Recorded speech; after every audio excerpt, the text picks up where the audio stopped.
Did you know that cod liver oil is packed with more vitamin D than sunlight can provide in a week? Cod roe, also known as cod's eggs, is a delicacy enjoyed in many parts of the world. But is cod roe really good for you? That's what we're about to find out. Cod roe is harvested from codfish and is commonly consumed in various cuisines, especially in Asian and European cultures.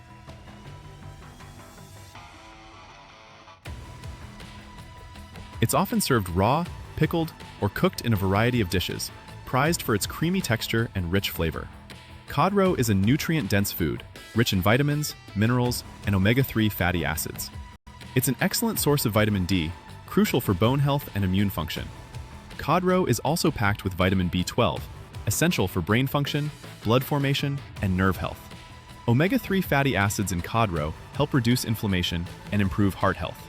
Additionally, cod roe is a good source of selenium, an antioxidant that protects cells from damage. It's also rich in phosphorus, vital for healthy bones and teeth. Eating cod roe can have several health benefits.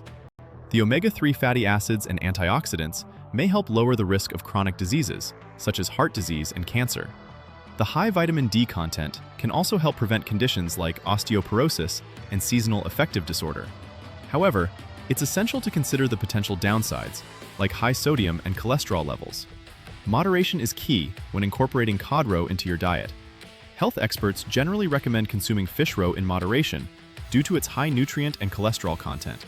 As with any food, it's crucial to balance the benefits and potential drawbacks. So, is cod roe really good for you?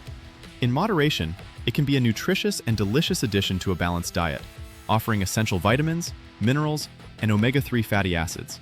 Just be mindful of the potential downsides and enjoy it as part of a varied diet. Have you tried cod roe before? Share your experiences in the comments below.